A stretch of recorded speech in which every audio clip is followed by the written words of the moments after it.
Hello friends, good morning. നമ്മുടെ Kerala T V സീരിയലിലേക്ക് എല്ലാവർക്കും സ്വാഗതം. അങ്ങനെ സുമിത്രയെ കണ്ടതും രഞ്ജിത ഭയങ്കര കാര്യമായിട്ട് അങ്ങ് സംസാരിക്കുവാണ്. നിന്നെ ഞാൻ സമ്മതിച്ചു തന്നു, നീ അങ്ങ് നെല്ലിപ്പലകയിൽ പോയി നിന്നാലും എല്ലാം നീ തിരിച്ചു പിടിക്കും, പക്ഷെ എല്ലാം നിനക്ക് സ്വപ്നങ്ങളിൽ മാത്രമാണ്, ഇനി അതൊന്നും നടക്കില്ല, ഇതൊക്കെ പറഞ്ഞു. ഇതെല്ലാം കേട്ട് നിന്നിട്ട് നമ്മുടെ സുമിത്ര പറഞ്ഞു, ഇപ്പം നീ ഒരു വാക്ക് പറഞ്ഞല്ലോ, അവസാനത്തെ നെല്ലിപ്പലകയിൽ പോയി നിന്നാലും ഞാൻ തിരിച്ചു കയറി വരുമെന്ന്. അതെന്തുകൊണ്ടാണെന്ന് നിനക്ക് അറിയാവോ എന്ന് സുമിത്ര അങ്ങോട്ടേക്ക് അങ്ങ് ചോദിച്ചു. ദൈവം എൻ്റെ കൂടെ നിൽക്കുന്നത് കൊണ്ടാണെന്ന് പറഞ്ഞു. സത്യം എന്താണെന്ന് ഈശ്വരൻ അറിയാവുന്നത് കൊണ്ട്.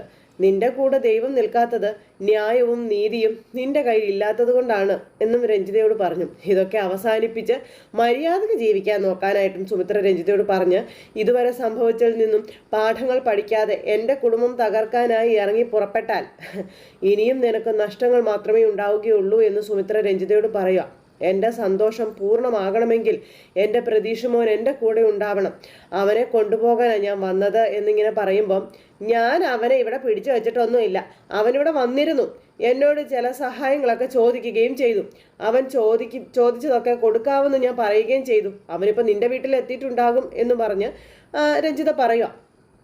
നിനക്കൊരു മുന്നറിയിപ്പ് തരാൻ കൂടി വേണ്ടിയിട്ടാണ് ഞാൻ ഇങ്ങോട്ട് വന്നതെന്ന് സുമിത്ര നേരം പറയുക. ഉള്ളതും ഇല്ലാത്തതും എല്ലാം കൂടി പറഞ്ഞു കൊടുത്ത് എൻ്റെ മോനെ നീ എന്നിൽ നിന്നും അകറ്റാൻ ശ്രമിക്കരുത്.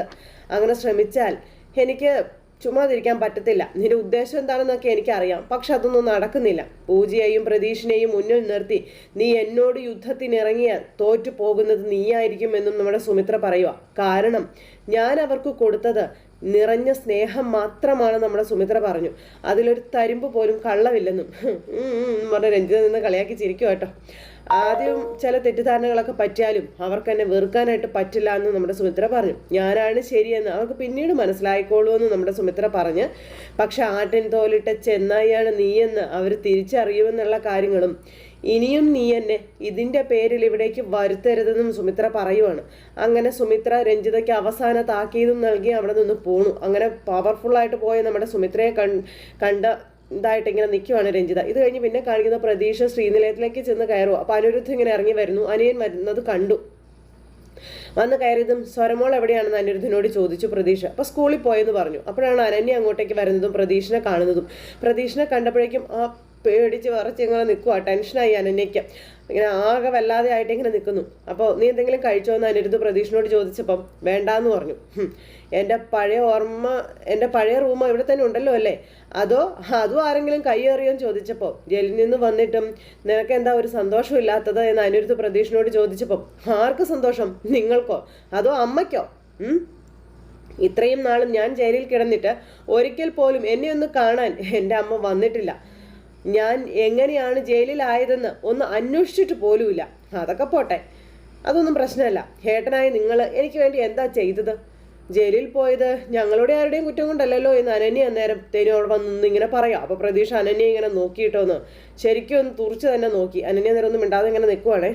അപ്പോൾ അങ്ങനെ പറഞ്ഞു കഴിഞ്ഞപ്പോൾ എനിക്കൊരു കാര്യം പറയാനുണ്ട് എന്ന് അനന്യ പ്രതീക്ഷനോട് പറയാം.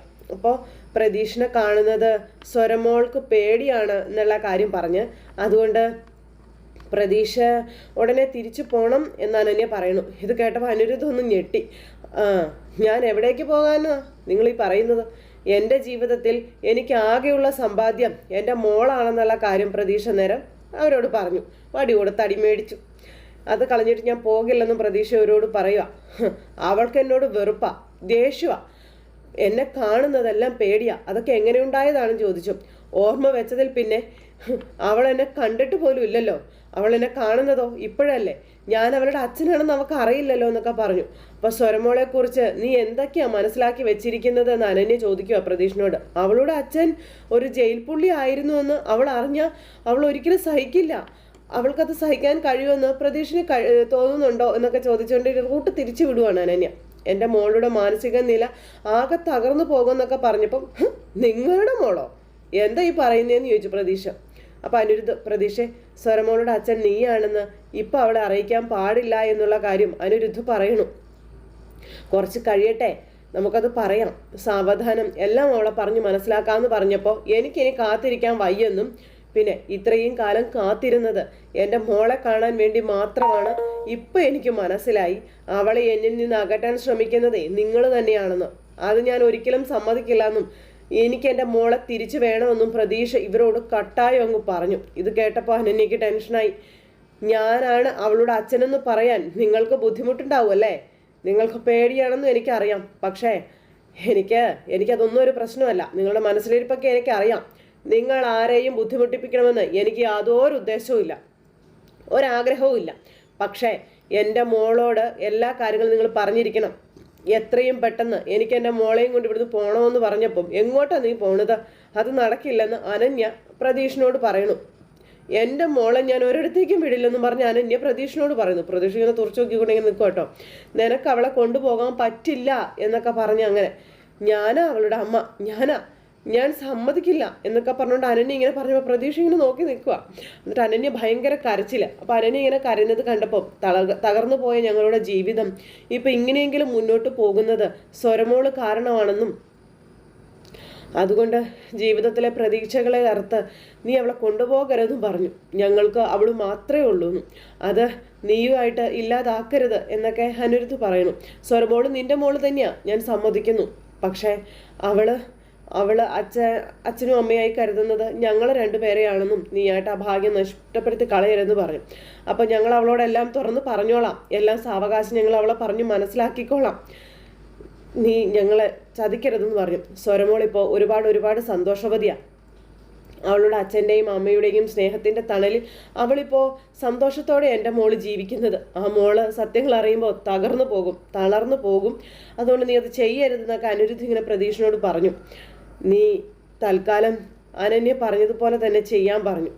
മോളോട് ഈ സത്യങ്ങളൊന്നും പറയരുത്, അത് പറയാൻ പറ്റില്ല എന്നും പറഞ്ഞു. അങ്ങനെ പറഞ്ഞപ്പോൾ പ്രതീക്ഷ ഇങ്ങനെ വരെ നോക്കുവാട്ടോ. അങ്ങനെ ഇവർ പറയുമ്പോൾ നിങ്ങൾക്ക് ഞാൻ എൻ്റെ മോളെ വിട്ടു തരണം, അതല്ലേ നിങ്ങൾ പറയാൻ ഉദ്ദേശിച്ചത് എന്നിങ്ങനെ ചോദിക്കുന്നു. അപ്പോൾ അതെ എന്ന് അനന്യ തീർത്ത് പറഞ്ഞു. അപ്പോൾ പ്രതീക്ഷ ഇവിടുന്ന് പോകണമെന്നും അനി പറയാൻ വന്നത് അത് തന്നെയാണെന്നുള്ള കാര്യം അനന്യ പറയുവാണ്. ഇനി ഒരു നിമിഷം പോലും പ്രതീക്ഷ ഇവിടെ നിൽക്കരുത് എന്നുള്ളതാണെന്ന് പറയുമ്പോൾ പ്രതീക്ഷ ഒന്ന് ചിരിച്ചു. എനിക്കെല്ലാം മനസ്സിലായി. സൂക്ഷിക്കാൻ ഏൽപ്പിച്ചത് നിങ്ങൾ സ്വന്തമായിട്ടങ്ങ് കരുതിയല്ലേ എന്ന് പ്രതീക്ഷ ഇവരോട് ചോദിക്കുന്നു. അതിൻ്റെ അവകാശി ഒരിക്കലും തിരിച്ചു വരില്ല എന്ന് നിങ്ങൾ കരുതിയോന്നും ചോദിച്ചു. ഇവരെന്നേരം ഇങ്ങനെ പേടിച്ച് നിൽക്കുവാട്ടോ, ഇതെന്തൊക്കെ പറയുന്നതെന്ന്. നിങ്ങൾക്ക് ജീവിതമുണ്ട്, ഭാര്യയുണ്ട്, കുടുംബമുണ്ട്. പക്ഷെ എനിക്കോ സ്വന്തം മകളെ പോലെ സ്നേഹിക്കാൻ എൻ്റെ മോളുണ്ട്. എല്ലാം നഷ്ടപ്പെട്ടു പോയവൻ ഞാനാ. എൻ്റെ ഇത്രയ്ക്ക് ക്രൂരമായി എന്നോട് പെരുമാറാൻ നിങ്ങൾക്കൊക്കെ എങ്ങനെ കഴിയുന്നു? നിങ്ങൾ എങ്ങനെയാണ് എന്നോട് ഇങ്ങനെ പെരുമാറുന്നത്? ഒരു കാര്യം ഞാൻ പറഞ്ഞേക്കാം, നിങ്ങൾ രണ്ടുപേരും എന്ത് വിചാരിച്ചാലും എനിക്ക് കുഴപ്പമില്ല. എൻ്റെ ജീവിതത്തിൽ എപ്പോൾ വേണമെങ്കിലും ഉരുണ്ടു പോകാവുന്ന ഒരു കല്ലിൽ ചവിട്ടിയാണ് ഞാൻ നിൽക്കുന്നത്. എനിക്ക് എൻ്റെ മോളെ തിരിച്ചു കിട്ടിയേ പറ്റൂ, ഇല്ലാതെ ഞാൻ സമ്മതിക്കില്ല. അവളെ കാര്യങ്ങളെല്ലാം പറഞ്ഞ് ബോധ്യപ്പെടുത്തി എനിക്ക് അവളെ നിങ്ങൾ തിരിച്ചു തരണം. അധികം താമസിയാതെ, അതും കഴിഞ്ഞ് ഞാൻ എൻ്റെ മോളുമായിട്ട് ഇവിടുന്ന് പോവുകയുള്ളൂ എന്നും പറഞ്ഞുകൊണ്ട് ഇങ്ങനെ പ്രതീക്ഷ പറയാം. നിങ്ങൾ തന്നെ സ്വരമോളെ എല്ലാ കാര്യങ്ങളും പറഞ്ഞു ആക്കിക്കൊള്ളണം. അതുവരെ ഞാൻ അവളോട് യാതൊരു സത്യങ്ങളും പറയില്ല എന്നും പറഞ്ഞ് പ്രതീക്ഷ ഇങ്ങനെ പറയുന്നു. പക്ഷെ മനഃപൂർവ്വം നിങ്ങൾ എൻ്റെ മോളെ എന്നിൽ നിന്നും അകറ്റാനായിട്ട് ശ്രമിച്ചിട്ടുണ്ടെങ്കിൽ ഒരിക്കലും ഞാനത് സഹിക്കില്ല. സ്വരമോളോട് എനിക്കെല്ലാം തുറന്നു പറയേണ്ടി വരും. പിന്നീട് ഒരിക്കലും അവൾ നിങ്ങളെ സ്നേഹിക്കില്ല. നിങ്ങൾ അവളെ ഏറ്റവും കൂടുതൽ വെറുക്കും. അവൾ എൻ്റെ മോളാ. എൻ്റെ മോളെ ഞാൻ വിട്ടു തരില്ല. എനിക്ക് എൻ്റെ മോളെ തിരിച്ച് കിട്ടിയേ പറ്റൂ എന്നും പറഞ്ഞ് പ്രതീക്ഷയുടെ മുറിയിലേക്ക് കയറിപ്പോയി. അനിരുദ്ധോടെ നിന്ന് ഭയങ്കര കരച്ചിൽ. ഇത് കഴിഞ്ഞതിന് ശേഷം പിന്നെ കാണിക്കുന്നത് സച്ചിൻ അവിടെ ഇരിക്കുന്നു. ഫുഡ് നമ്മുടെ ശീതൾ വിളമ്പുന്നു. അപ്പോൾ ഇതാണോ നീ ഉണ്ടാക്കിയതെന്ന് ചോദിച്ചുകൊണ്ട് ദേഷ്യപ്പെടുക കേട്ടോ. നിന്നോട് നെയ്റോസ്റ്റും സ്റ്റോണും ഉണ്ടാക്കാനല്ലേ ഞാൻ പറഞ്ഞതൊക്കെ ഇങ്ങനെ ചോദിച്ചു ദേഷ്യപ്പെടുക. എനിക്കിന്ന് അതാണ് കഴിക്കാൻ ഇഷ്ടമെന്ന് ഞാൻ നിന്നോട് പറഞ്ഞാലേ എന്നൊക്കെ ചോദിച്ചപ്പോൾ പെട്ട് നിൽക്കുമോ നമ്മുടെ ശീതൾ. പിന്നെ എന്താ ഉണ്ടാക്കിയെന്ന് ചോദിച്ചു. അപ്പോൾ സച്ചിൻ നാളെ നമുക്ക് നെയ്റോസ്റ്റ് ഉണ്ടാക്കാമെന്ന് പറഞ്ഞു.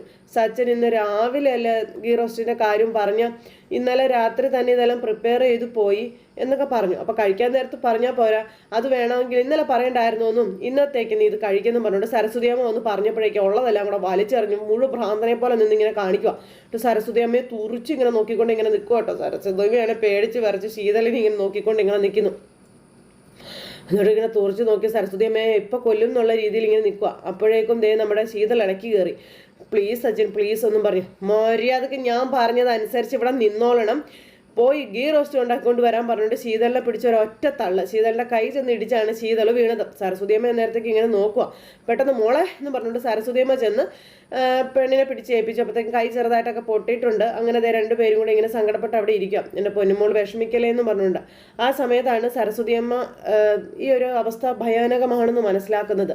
എന്തായാലും ഇത് കഴിഞ്ഞതിന് ശേഷം നമ്മുടെ സുമിത്ര വീട്ടിലേക്ക് കയറി വന്നു. അപ്പോൾ അനിരുദ്ധ അവിടെ ഇരിപ്പുണ്ട്. പ്രതീക്ഷ എവിടെയും ചോദിച്ചു. അവൻ മുറിയിലുണ്ടെന്ന് പറഞ്ഞു. അപ്പോൾ പ്രതീക്ഷിൻ്റെ അടുത്തേക്ക് നമ്മുടെ സുമിത്ര കയറി പോകാൻ തുടങ്ങുമ്പോൾ അമ്മയോ ഇപ്പം അങ്ങോട്ട് പോകണ്ടെന്ന് പറഞ്ഞു അനിരുദ്ധ. അതെന്താ മോനെ, എനിക്ക് അവനോട് സംസാരിക്കണം എന്ന് പറഞ്ഞു. അവൻ്റെ മനസ്സിലുള്ള ധാരണകൾ മാറ്റിയേ തീരൂ, എനിക്ക് അവനെ കണ്ടേ പറ്റൂ എന്ന് സുമിത്ര പറയുമ്പം കാണുന്നതിനോ സംസാരിക്കുന്നതിനോ ഒന്നും യാതൊരു കുഴപ്പമില്ലമ്മേ. പക്ഷേ ഇപ്പോൾ അവൻ ഉറങ്ങുകയാണെന്നാണ് തോന്നുന്നത്. മുറി അടച്ചിട്ടിരിക്കുകയാണെന്നും വിളിച്ചുണർത്തി സംസാരിക്കണമെന്ന് ചോദിച്ചു. അപ്പോൾ അവൻ നിന്നോടൊന്നും സംസാരിച്ചില്ലേന്ന് ചോദിച്ചു. അപ്പോൾ ഞങ്ങൾ തമ്മിൽ കുറച്ച് സംസാരിച്ചു. അത് കഴിഞ്ഞിട്ടാ മുറിയിൽ കയറി വാതിലടച്ചതെന്ന് പറഞ്ഞപ്പോൾ നിങ്ങൾ തമ്മിൽ വഴക്കിട്ടോന്ന് ചോദിച്ചപ്പോൾ വഴക്കൊന്നും ഇട്ടിട്ടില്ല അമ്മേ. പക്ഷേ പ്രതീഷിന് ഒരുപാട് തെറ്റിദ്ധാരണകളുണ്ടെന്ന് എനിക്ക് മനസ്സിലായി എന്നുള്ള കാര്യങ്ങൾ നമ്മുടെ അനിരുദ്ധ് പറയുക. നമ്മളോടുള്ള വിരോധം തന്നെയാണ് അവൻ്റെ മനസ്സ് നിറയെ. എല്ലാ കാലത്തേക്കും ആ വിരോധം കൊണ്ടു നടക്കാനായിട്ട് പറ്റില്ലല്ലോ മോനെ എന്ന് സുമിത്ര നേരം പറഞ്ഞു. അത് സംസാരിച്ച് തീർക്കേണ്ട വിഷയമല്ലെന്ന് ചോദിച്ചപ്പം സംസാരിക്കണം, പക്ഷേ ഇപ്പം അത് വേണ്ട അമ്മേ, ഇപ്പം അത് സംസാരിച്ചാൽ ശരിയാവില്ല. വന്നപ്പോൾ നല്ല ടെൻഷനിലായിരുന്നെന്നും കുറച്ചു നേരം ഒന്ന് ഉറങ്ങിക്കോട്ടെ, അതിനുശേഷം നമുക്ക് സംസാരിക്കാമെന്നൊക്കെ അനിരുദ്ധ് പറയാം. അവനിപ്പോൾ രഞ്ജിതയുടെ അടിമയാണെന്നും അവൾ പറഞ്ഞ് അവൻ എന്തും കേൾക്കുന്ന ഒരു അവസ്ഥയിലേക്ക് അവനെ മാറ്റിയെടുത്തിട്ടുണ്ട്. അവൾ ജയിലിൽ നിന്ന് ഇറങ്ങാൻ സഹായിച്ചതിൻ്റെ നന്ദിയൊക്കെ പ്രകടിപ്പിക്കണമല്ലോ എന്ന് പറഞ്ഞു. അത് കേട്ടപ്പോൾ അവനോട് സംസാരിക്കുമ്പോൾ ഒരു കാര്യം അമ്മ പ്രത്യേകം ശ്രദ്ധിക്കണം, സാവധാനം വേണം അവനെ കാര്യങ്ങൾ പറഞ്ഞ് മനസ്സിലാക്കാനെന്നുള്ള കാര്യം പറയാൻ അനിരുദ്ധ്.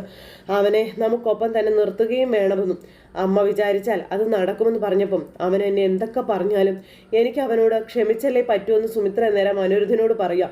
ഞാൻ അവൻ്റെ അമ്മയായി പോയില്ലേന്നും അതൊക്കെ കേട്ട് ഇങ്ങനെ വിഷമിച്ച് നിൽക്കുക കേട്ടോ നമ്മുടെ അനിരുദ്ധം. എന്നിട്ട് സുമിത്ര അതേ നേരെ പ്രതീഷിൻ്റെ അരികിലേക്ക് ചെല്ലുന്നു. അനിരുദ്ധ് അവിടെ ഇങ്ങനെ ആലോചിച്ച് നിൽക്കുന്നു. ഇത് കഴിഞ്ഞതിന് ശേഷം പിന്നീട് നമ്മുടെ അനന്യ പോവാനായിട്ട് ഡ്രസ്സൊക്കെ പാക്ക് ചെയ്യുക. അപ്പോഴേക്കും അനിരുദ്ധ് അങ്ങോട്ടേക്ക് ചെന്നു. അപ്പോൾ നീ ഇതെന്തേ കാണിക്കുന്നതെന്ന് ചോദിച്ചപ്പോൾ ഞാൻ എൻ്റെ മോളെയും കൊണ്ട് എവിടെയെങ്കിലും പോവുക, എനിക്കിനി ഇവിടെ നിൽക്കാൻ പറ്റില്ല എന്ന് പറയും. അപ്പോൾ എവിടെ പോകാനാണെന്ന് അനിരുദ്ധ് ചോദിച്ചു.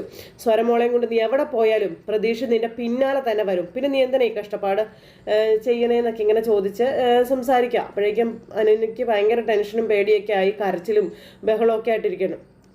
ഇപ്പോൾ നീ പ്രതീഷിനോട് കാണിച്ചതൊന്നും ശരിയായില്ല. കാരണം പ്രതീഷിൻ്റെ മനസ്സിൽ വൈരാഗ്യ ബുദ്ധിയായിട്ട് ഇങ്ങനെ കിടക്കുകയാണ് എല്ലാം. അവനോട് സ്നേഹത്തോടെ മാത്രമേ ഇടപെടാൻ പാടുള്ളൂ, അങ്ങനെ അവനെ മെരുക്കിയെടുക്കാൻ പറ്റുള്ളൂ. അവൻ സ്വരമോളെ തിരിച്ചു വാങ്ങിയാൽ പിന്നെ നമ്മുടെ അവസ്ഥ എന്താണെന്ന് നീ ചിന്തിച്ച് നോക്കിയിട്ടുണ്ടോ? സ്വരമോളുടെ മുന്നിൽ വെച്ചാണ് പ്രശ്നങ്ങൾ ഉണ്ടാകുന്നതെങ്കിൽ അവളോട് എന്ത് സമാധാനം നമുക്ക് പറയാനായിട്ട് പറ്റും? അതിനെപ്പറ്റി നീ ചിന്തിച്ചിട്ടുണ്ടോ? എല്ലാം ഒറ്റ നിമിഷം കൊണ്ട് തന്നെ അവസാനിക്കും. എന്താ അത് വേണമെന്ന് ചോദിച്ചു. അങ്ങനെ ഞാൻ എന്ത് വേണമെന്ന് അനന്യ ചോദിച്ചപ്പം നീ കുറച്ചുകൂടെ സാവകാശത്തോടെ സമാധാനത്തോടെ കാര്യങ്ങൾ കാണണം. മോളെ സ്വന്തം മകളായി വളർത്താൻ നമ്മളോട് ആവശ്യപ്പെട്ടത് അവനാണ്. അതുകൊണ്ട് തന്നെ നമ്മൾ അവളെ സ്വന്തമായി കരുതിയത്.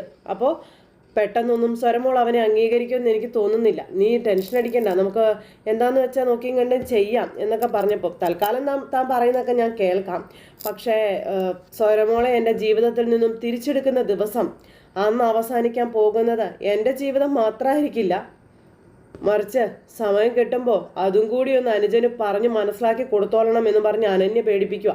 അങ്ങനെ ആ ഒരു കാര്യങ്ങളെല്ലാം പറഞ്ഞ് ആ ഒരു വലിയ ബോംബ് പൊട്ടിക്കുമെന്ന് അനന്യ പേടിപ്പിച്ച് നിർത്തിയിരിക്കുന്നു. കാരണം അതിനിടയിൽ എന്തോ ഒരു വലിയ സീക്രട്ട് ഒളിഞ്ഞിരിപ്പുണ്ട്. അപ്പോൾ അങ്ങനെയുള്ളൊരു സിറ്റുവേഷൻ കാണിച്ചിട്ടാണ് ഇന്നത്തെ കഥ അവസാനിച്ചിട്ടുള്ളത്. അപ്പോൾ എല്ലാവരും കാത്തിരുന്ന് കാണണം. എല്ലാവർക്കും നന്ദി.